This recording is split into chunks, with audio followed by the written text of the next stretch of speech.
Free audio post-production by alphonic.com.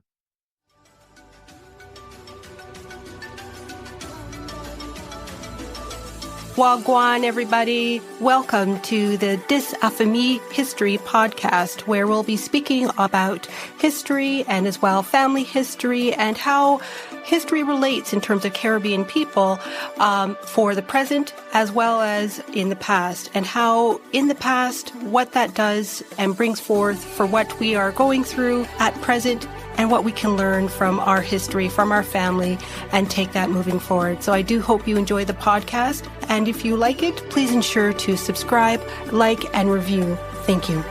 Welcome to Enslaved History with your host, Wendy Aris.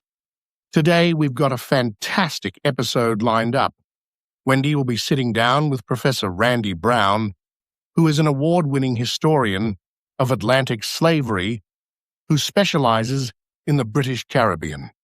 He is the author of The Driver's Story, Labor and Power in the World of Atlantic Slavery, 2024, and Surviving Slavery in the British Caribbean, 2017, which received the biennial Elsa Gouveia Book Prize from the Association of Caribbean Historians. Randy is Professor of History and Director of First-Year Seminar at Xavier University. In this episode, they'll be discussing the article, Husbands and Fathers, the Family Experience of Enslaved Men, in Berbice, 1819 to 1834. So settle in, and let's get into the conversation. I wanted to thank you so much, Professor Brown, for coming on to the podcast, Enslaved History, to speak about your article that I reached out to you about because it was about husband and fathers, the family experience of enslaved men in Berbice, 1819 to 1834. And again, a topic that's not really discussed that much, but I do appreciate you for coming on to the podcast and to be able to speak about this. But before we start, can I just have you just do a brief introduction of yourself? Yeah, and thanks for having me. I'm looking forward to our conversation. I was pleased to hear from you, and it's a nice opportunity to chat with you and your listeners. My name is Randy Brown. I'm a professor of history at Xavier University in Cincinnati, Ohio. I've been here about 13 years now. I work mainly on the history of slavery in the Caribbean and a bit on the transatlantic slave trade. My first book was Surviving Slavery in the British Caribbean. That focused on the problem of survival in Berbice, part of what's now Guyana.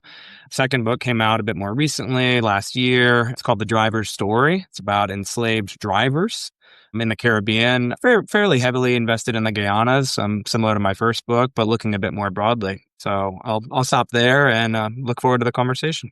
Yeah, absolutely. No, that's great. Thank you so much. And then we'll start. So what inspired your research into the family roles of enslaved men in Berbice during this period?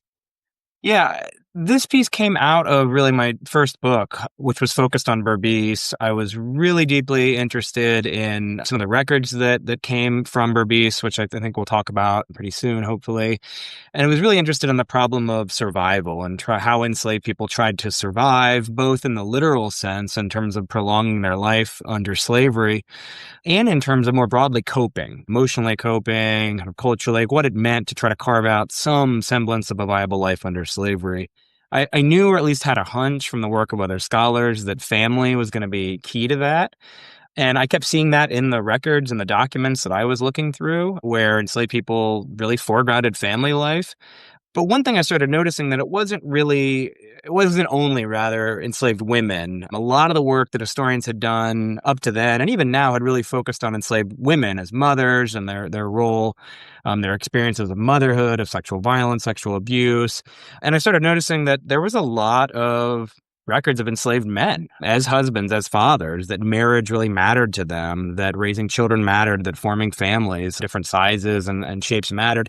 And so I wanted to explore those experiences and see what it might look like to try to kind of center enslaved men, in addition to enslaved women, when we looked at family life under slavery. No, that's great because, again, men, just as you said, are not necessarily at the forefront. It's mostly just going to look at a lot of women. But again, in certain record types, you'll see them more often than not. I know that in Jamaica, you'll definitely see them a lot more prevalent in the manumission records. as Mhm. opposed to anything else. And then for you, I guess, how did the enslaved men, in terms of, navigate their roles as husbands and fathers within the constraints of slavery? So any sort of family life under slavery was incredibly difficult. You find challenges and obstacles, and really even those words kind of fail to get it just how dire it was in terms of family formation. Right, birth rates were extraordinarily low. Infant mortality was extremely high. Mortality for anybody was extremely high. Families were routinely broken up when mothers were sold apart from their children. Same thing for fathers. When marriages were broken up and people were moved elsewhere, and so family life is kind of constantly in flux and traumatic. For enslaved men, there was a added challenge in many places. This is certainly true in the case of Berbice in the early 19th century, and that's a demographic challenge that sex ratios were uneven. In any societies in the Caribbean that were importing large numbers of African captives, in the transatlantic slave trade, men outnumbered women pretty significantly. And these change over time and place, but in general, there were many more men than there were women, which meant that most men really had very little chance of forming any sort of permanent partnership or lasting connection with enslaved women. There's a lot of male rivalries, as it were, for relatively scarce women. And of course, white men are monopolizing lots of enslaved women, claiming them as so called housekeepers or concubines, and of course, outright sexually abusing them. And so there are all these challenges that enslaved people in general face. They're kind of special challenges, gender challenges for men and women. And in spite of all that, though, men actively sought marriages and partnerships with women. They wanted to build families. And they did. They tried to influence the direction of those families as well, kind of aspiring to be, to the extent they could, and there are severe limits on this, I want to emphasize, to be patriarchs, to exercise a degree of authority over their dependents, which for them meant their wives and their children. They tried to protect their family members from different types of abuse, both from other enslaved people and even from their enslavers. They shared their limited resources with them, rations or so-called allowances of food, for example. Sometimes they even appealed to legal authorities, like in the case of Guyana, the protector of slaves, for redress. And so what I found is family life really mattered to enslaved men, although it was incredibly difficult to form the families in the first place, to keep families together, and then to try to kind of exercise to be the types of husbands and fathers that they wanted to be.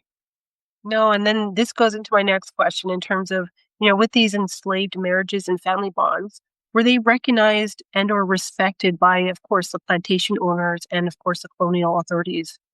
Yeah, it's a great question, and it's a tricky answer because on the one hand, no, planters and enslavers were indifferent, were kind of callously indifferent to enslaved people's family lives, to their family ties. They separated families by sale. They're generally not respecting, for example, a father's kind of assumption that could be able to protect his descendants or his dependents rather. This is especially true in the case of Berbice before 1826, when there's the colony's first comprehensive slave code is passed, and that does offer a series of explicit legal protections to enslaved families. This is part of a whole larger project of imperial reform known as amelioration, to kind of better regulate the treatment of enslaved people.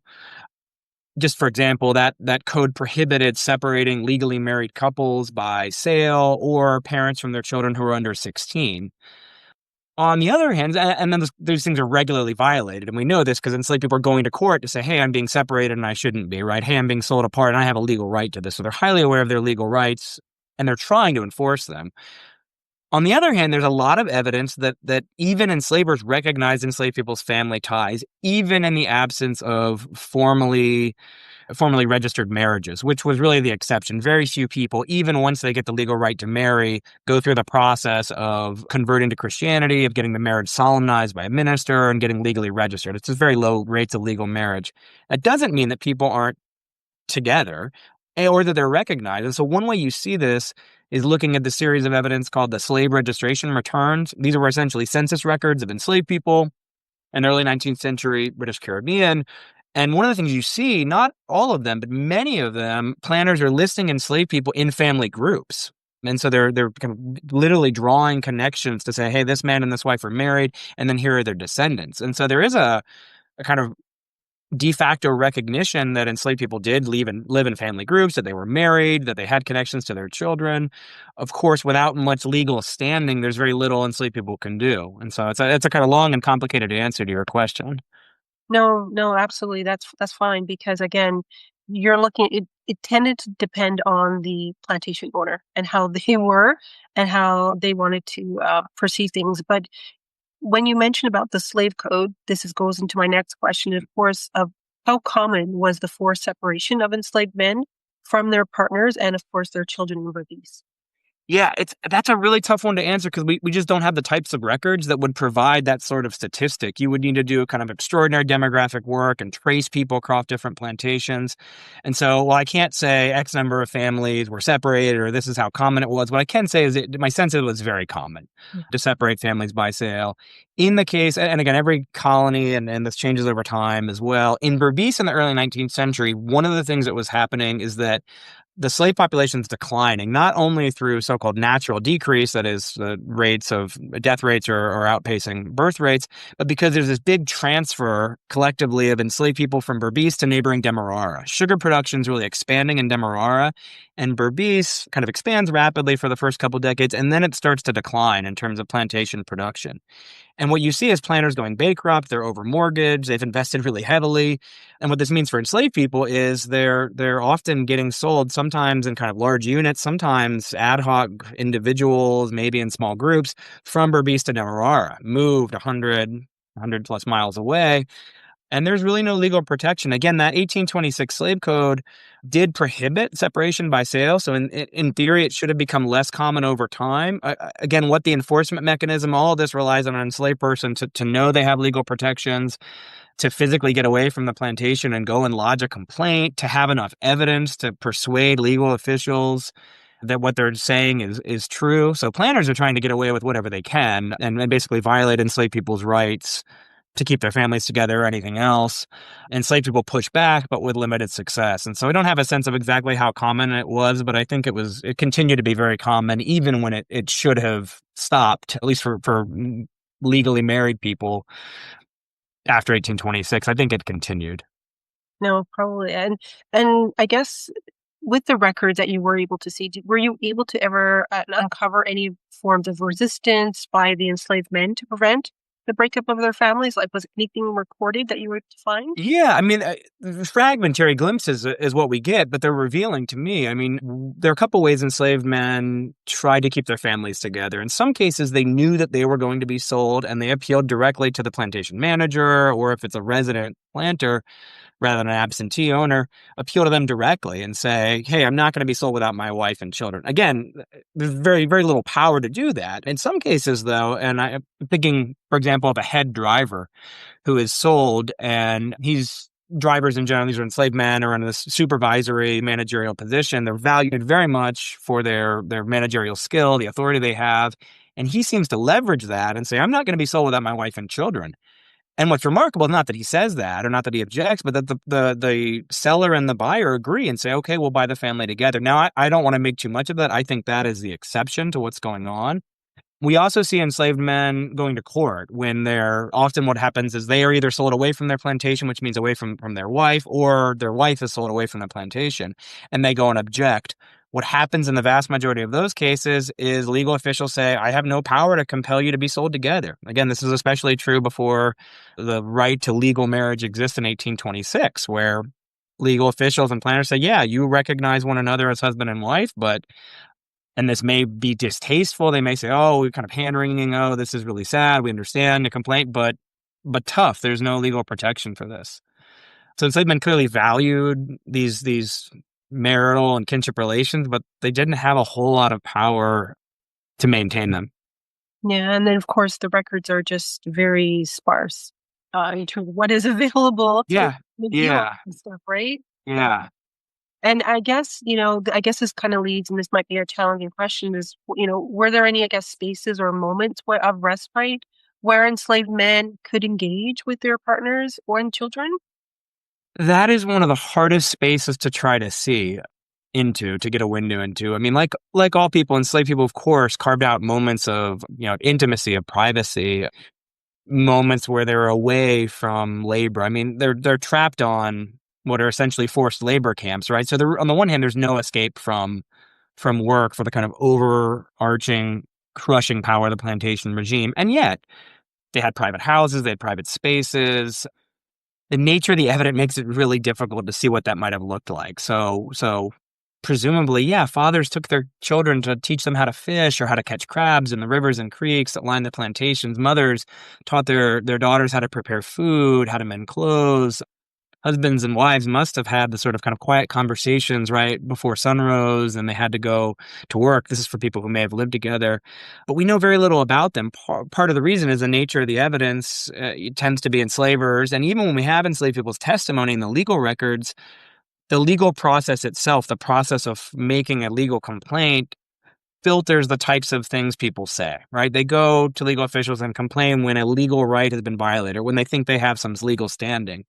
And so they're often not talking for a variety of reasons, in addition to those, about these kind of more private, intimate moments.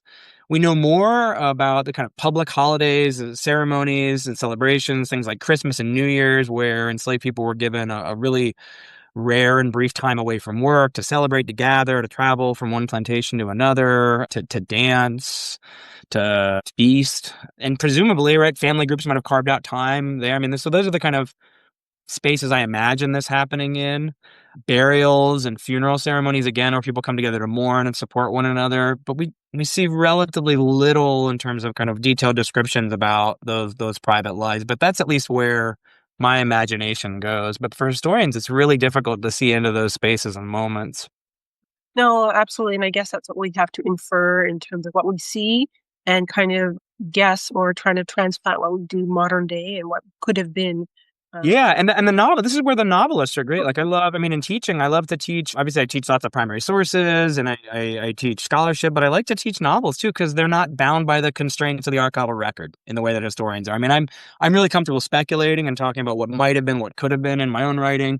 But of course, we've got to say, hey, we're imagining this could have been, right? Novelists don't have to do that. So you read something like, I don't know, I think Marlon James's Book of Night Women is one of, I think, the single best treatments of Caribbean slavery. He can go into a whole world informed by the scholarship, informed by what he knows, but then imagine what might have been. And that's the advantage of writing a fictional historical record. That's the advantage. And so I guess, in terms of I don't know if you were able to find, I guess, any examples of enslaved men forming, I guess, surrogate or extended family networks when biological family members were absent. Yeah, I mean, so I think we start with the context here. It's a world where people are constantly dying. Mm-hmm. People are just saturated by, like, most, if you pick an adult enslaved man, many of the people he's known throughout his life, have died or will die fairly soon. I mean, it was just, I think it's hard for us to imagine sometimes what that world was like, where people are just surrounded by death. And as we talked about earlier, families are being broken up by sale. It's also a world where parents are spending most of the day working away from their children, even very, very young children. And so there's a huge need for kind of alternative caretakers, from aunts and uncles and cousins, and we put scare quotes around those because those may not have been actual blood aunts and uncles, to all sorts of other arrangements. One of the more interesting ones that we see in the Caribbean has to do with this notion of shipmates. This is a term that really comes out of the Middle Passage. From the very beginning of enslavement and sale on the African coast, people were ripped apart from their communities and families. And they face this problem of just incredible disruption and alienation of kinship ties. And one response to that, I mean, there's a lot of responses to that, but one of them is to try to look for new forms of attachment and belonging, new relationships. And in some cases, that's going to mean forming families and marriages, but it also means these shipmate bonds, which are so much deeper than friendship. It's really a thing that's particular to the African diaspora. One thing I've struck by is that people remember these shipmate ties and support one another decades after the Middle Passage, that they continue to call one another my shipmate. That's how they identify. And so to me, that's maybe one of those, I don't know, most striking examples of kind of alternative, or sometimes it's called fictive kinship. I don't really like the fictive term. I don't think there's anything fictive about it just because it's not blood relationship. presumably there were lots of other or similar or parallel relationships and terms that people had that, again, they're not really sharing with planners or don't get captured in the types of evidence we see. But clearly people are not only raising and caring for their individual kind of nuclear families in the way that we maybe might think, at least in, I don't know, contemporary United States or Canada. No, definitely. And I guess it kind of leads into, the African cultural traditions and Mhm. practices. Would you say that influenced certain these formation of family bonds amongst A enslaved men? Absolutely, absolutely, and, and Caribbean slave societies, you're talking vast majority of people are either born in Africa or they're a generation or maybe 2 removed from their African homelands.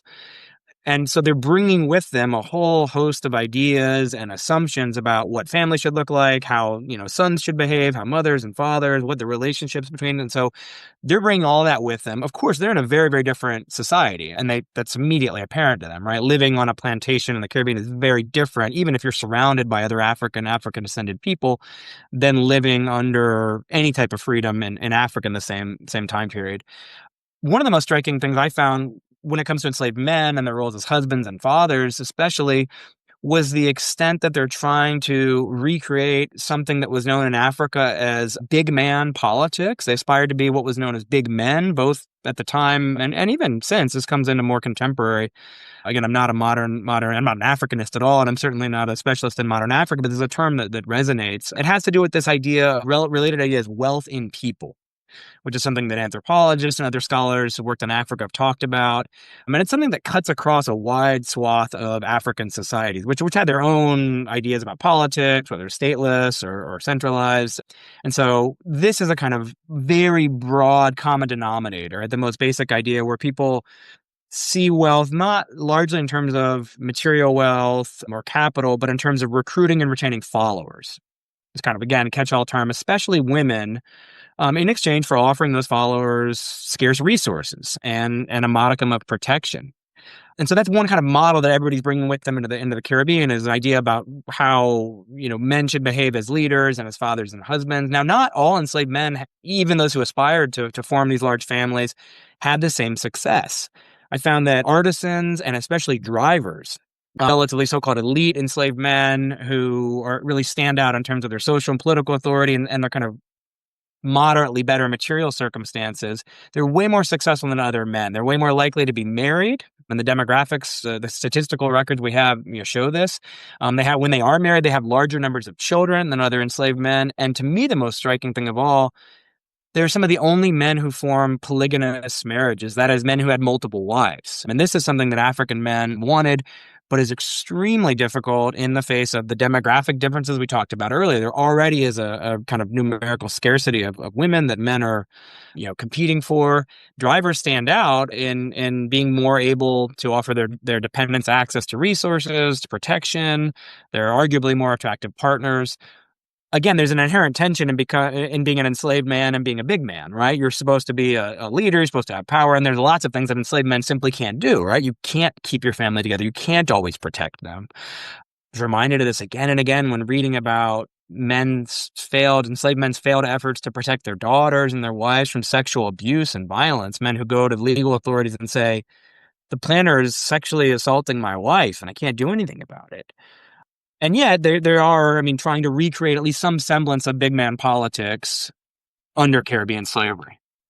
No, that term "big man" is definitely something that is used significantly, I think, throughout the Caribbean. But Yeah, the very term, it echoes into today. It's an interesting that it's. I had one reader once saying, "Oh, you're using this term, but it's kind of anachronistic." But it actually shows up in the primary sources from the 19th century. Say, "Oh, he was a big man," or "Oh, I gathered here with other big men." And so this is a term that, at least in the Anglophone Caribbean, has existed for a couple centuries and seems to be really coming from West and Central Africa.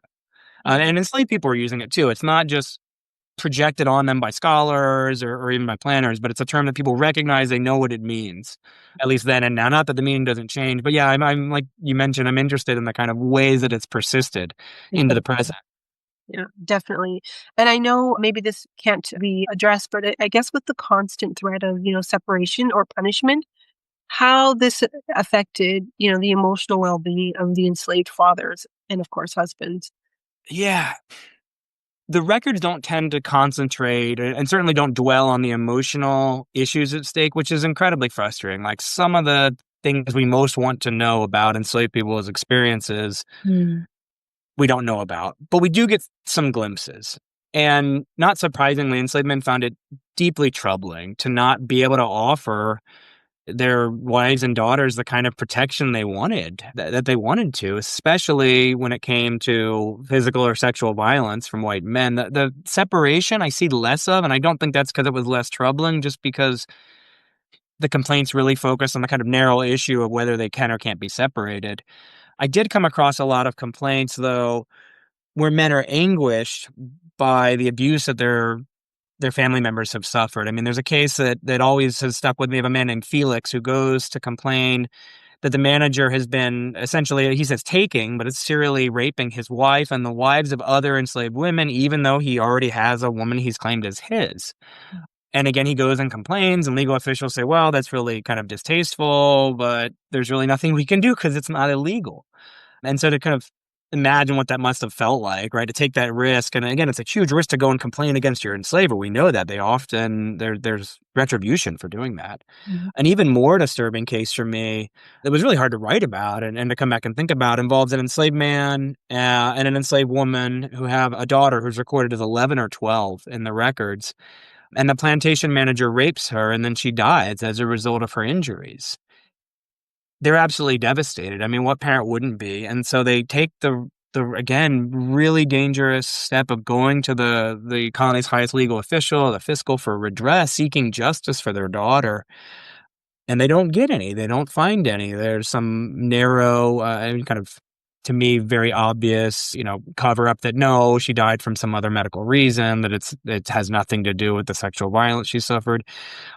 And we have to kind of imagine from very sparse information. All that's recorded here, I think, is something, and I'm paraphrasing rather than verbatim, says, this man Felix, he did not, or Telemachus, he did not want to hear it. They're trying to explain to him what they see as the real cause, and he says he didn't want to hear it and had to be carried away. So to me, that has a father who's screaming or crying or both. Yeah, as a parent myself, to try to even imagine what those moments would have looked like. And you can imagine, that all the, that's the tip of the iceberg, the little bit of trauma that we do get to see in the records. And so that multiplied by the thousands of family members is really just incredible, literally incredible to try to imagine. No, it is. And I guess, this is not one of the questions that I had, but I guess for you, how was it for you to, again, read all this stuff, to be able to, and to separate it and not take it personal? It's a good question. It was tough. A lot of this, I have a 4-year-old son now, almost 4 years old. And so I was working on I was kind of, I don't know, finishing is the right word, but I was in the midst of writing my second book during my wife's pregnancy and then having a young son. And so I think that the material that was dealing with fatherhood, with childhood, with pregnancy, with infancy, that those things just hit differently once I became a parent.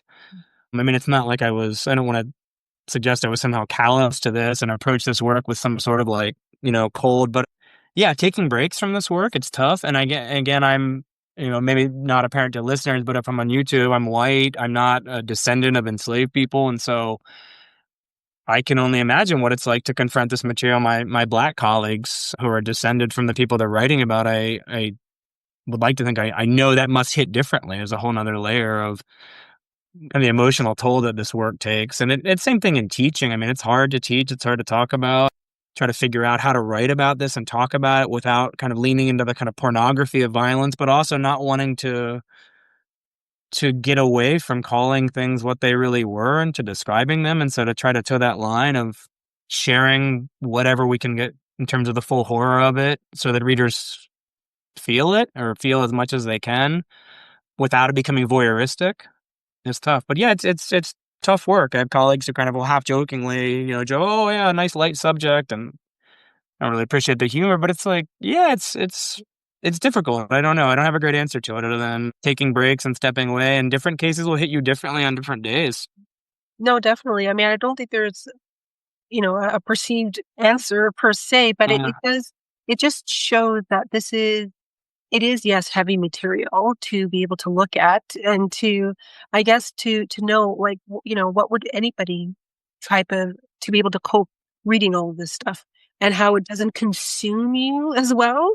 Now, that's what I found for myself in terms of reading these records, day in, day out, and you're just horrified at what you're seeing and going, "Oh my gosh, like this is unreal." Yeah, It has I feel yeah. like at this point I've been working on the history of slavery for, I don't know, something like 20 years now, and you'd think there'd be a point where not I get numb to it, but at least I'm not surprised by the horror. And yet I still, and it's not me, it's the reality of slavery. There's still the capacity of these records to shock. Yeah. And that's something that, like, when I come across a case that surprises even me, who's been immersed in this horrific, brutal world for so long, and it's like layers of just how bad it was. I'm gonna come back to, and then I guess for me, there's this balance between, this is kind of related theme, but your question prompted me to think about it. There's a tension in kind of emphasizing enslaved, or a balance between enslaved people's suffering and victimization, which I never want to kind of let go of, and also foregrounding the ways they resisted, the way they coped, they fought back, that they weren't entirely consumed by the suffering they had, and like to figure out what that balance is and not tell a kind of romanticized story which has them always resisting and succeeding, right, which can get us away from the horror and violence, but also not to write about them as if their lives are only the history of the ways they suffered at the hands of white people. I mean, that's a balance like that I continue to try to strike in my writing. No, it's just being able to peel back the layers and just be able to see everything that's there as opposed to just one blanketed kind of narrative, so to speak. So, and I guess, in my next question is just that, were you able to find some of the evidence of any enslaved men using any spiritual or religious practices to cope with these emotional challenges? The short answer is no, and I don't think that's because they weren't doing it, but simply because the spiritual beliefs and practices that really mattered in Guyana, which went under a kind of over Berbice and Guyana in general, or Christianity, which was more and more, at least prominent's not the right word. Missionaries come into the colony and really start heavily trying to convert people and have some success. And so enslaved people do, to a kind of limited degree, under the era of slavery, embrace Christianity. But the real big thing was a catch-all term of obia. So it's a range of spiritual healing, harming, divination practices that kind of all get lumped under this catch-all term in Guyana and elsewhere as obia. The issue really is that obia was illegal in Berbice, as it was in a lot of places, which meant that a lot of the practices associated with obia had to be done in private. We see certain cases, you see kind of well-known ones when a divination case goes wrong, for example, when someone dies or where there's a large group, but those are what I don't think of as kind of everyday obia, for lack of a better term. Those are your kind of more extreme versions, more prominent ones, that when things went well, so presumably people are invoking their deities when they have an intimate or family problem in very similar ways to how families may do so now. When a partner strays or they're having a problem child rearing, presumably there's a series of rituals and beliefs associated with them. They don't show up in most of the records we have. So I wish I had a better answer for you, but I really don't know what that may have looked like in practice. No, that's fine because, I mean, again, phobia right now is still, yes, it's on many islands, it's still in books, right, in terms of the illegal. And Yeah, and even where it's legal, there's a stigma attached to it, right? Which is this echoing really colonial officials and missionaries' beliefs more than really beliefs coming out of Africa. That it's, I mean, I remember my first research trip to Jamaica in 2007 or 8.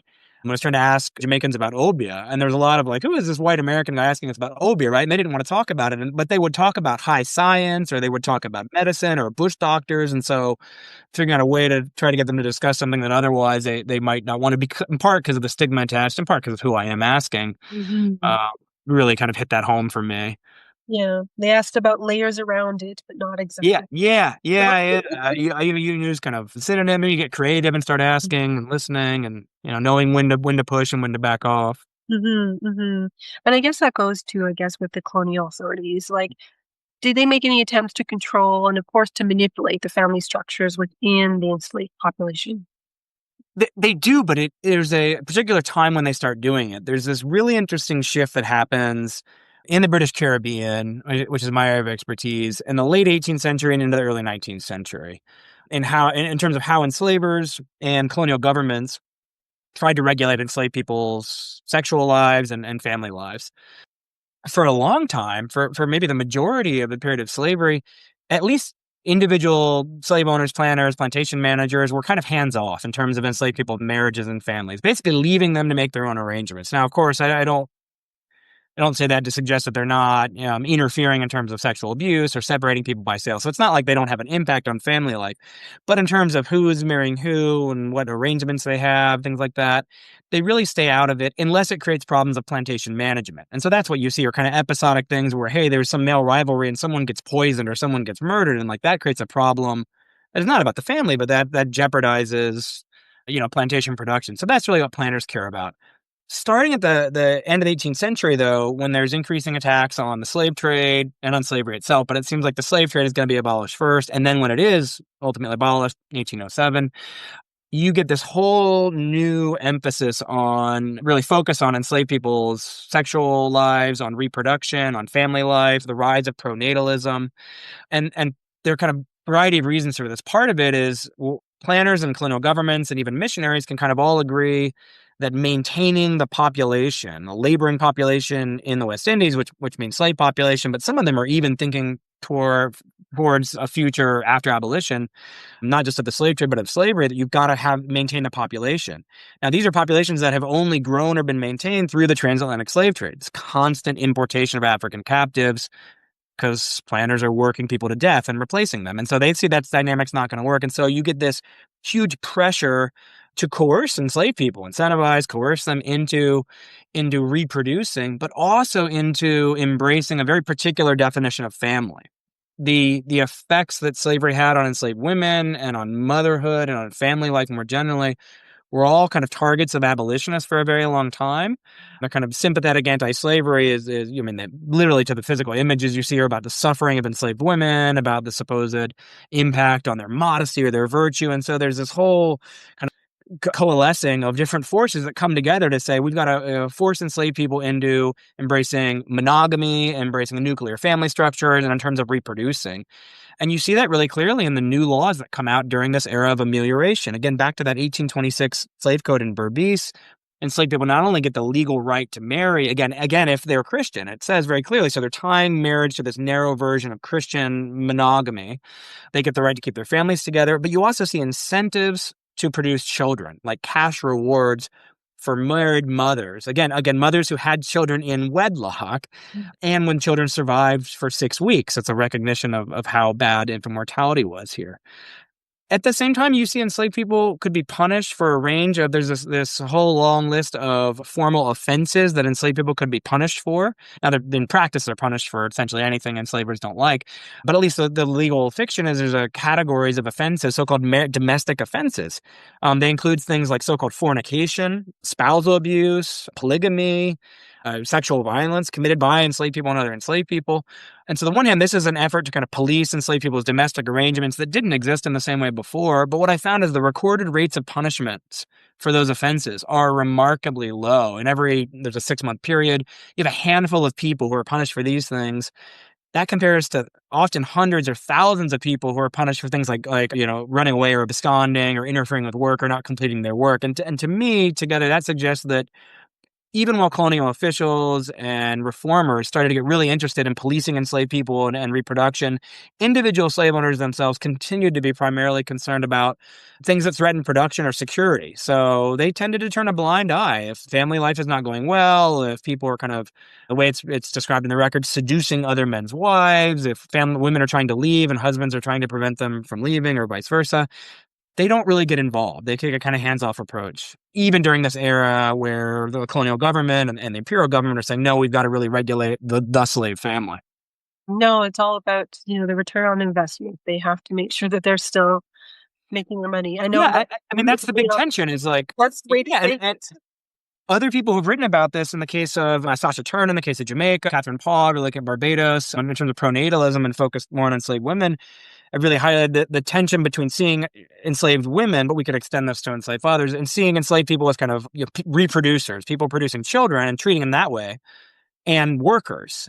And when push comes to shove, they prefer to see them as workers. And so the things you would do to get a reproducing a larger slave population through reproduction, better treatment of pregnant women, of nursing women, time off and things, they kind of make half-hearted attempts and experiments to do that. But when push comes to shove, they say, no, we'd rather treat them as workers. And of course, that has a real consequence on fertility and on reproduction.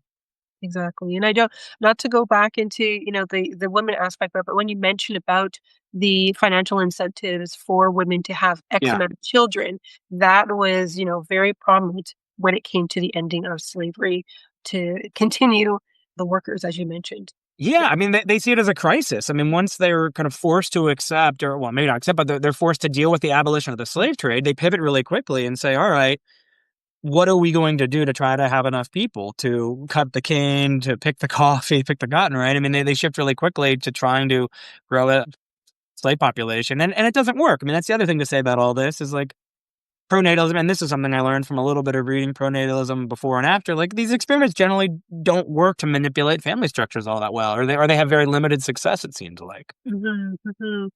Now, for you, what was your, I guess, your biggest challenge in, I guess, locating these records and or personal accounts of these enslaved men in Berbice?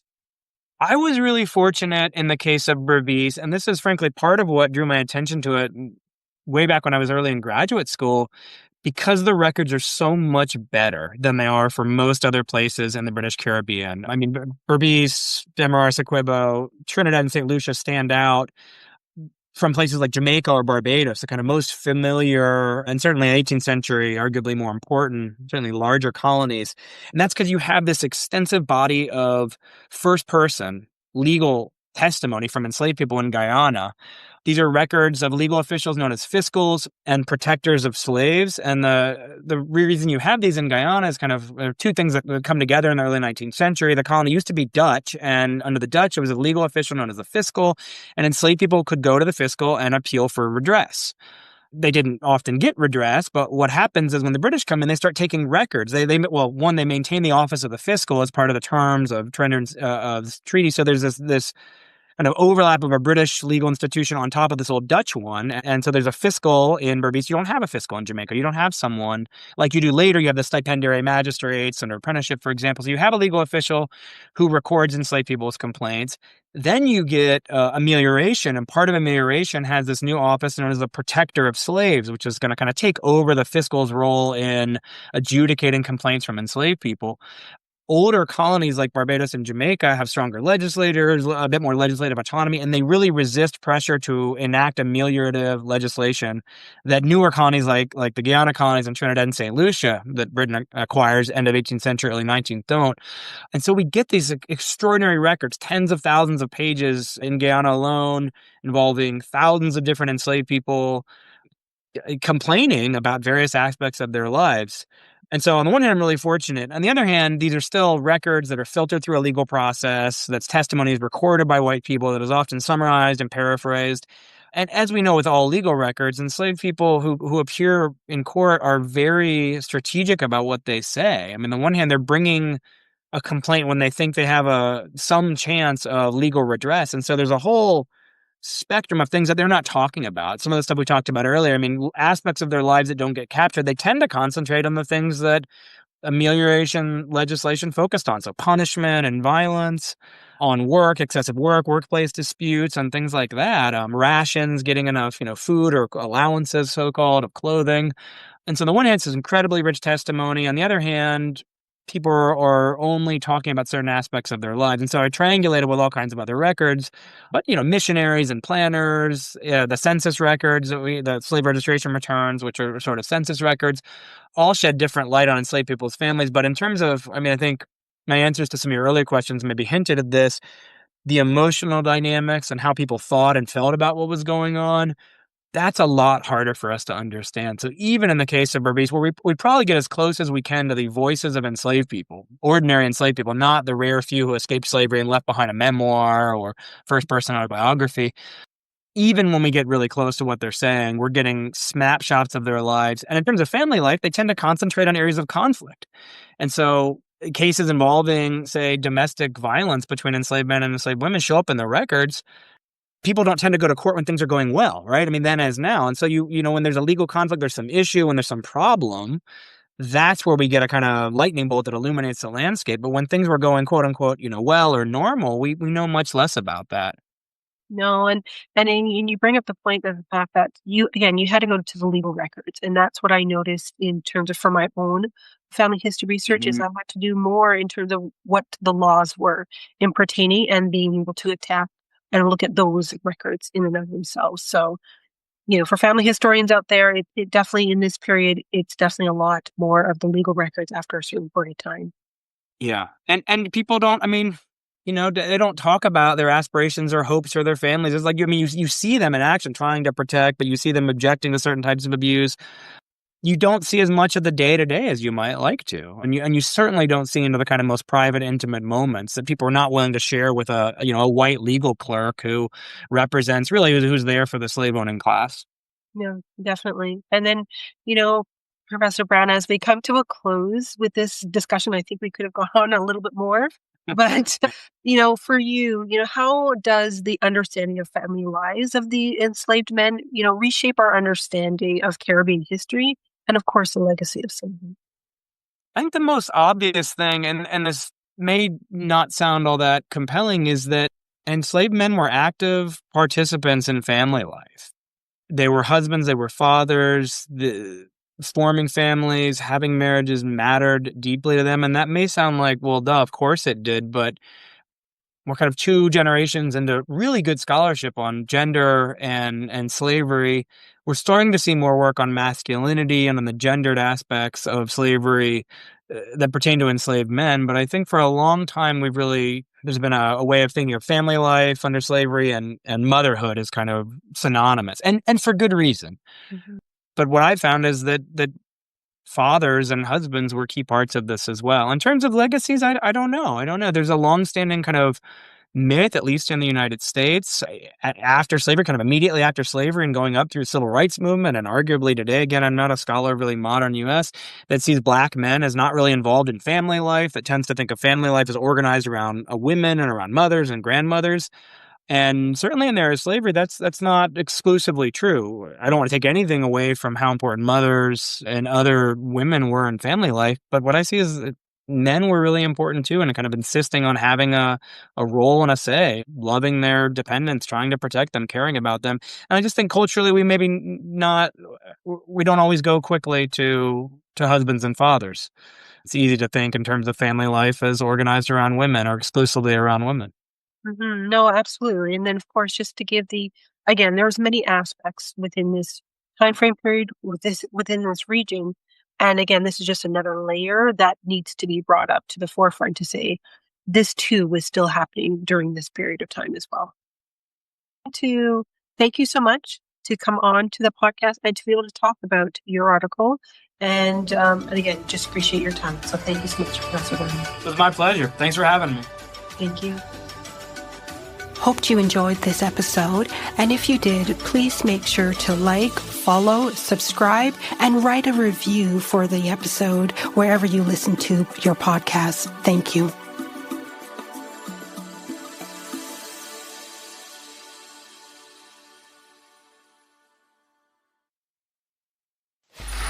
Free audio post-production by alphonic.com.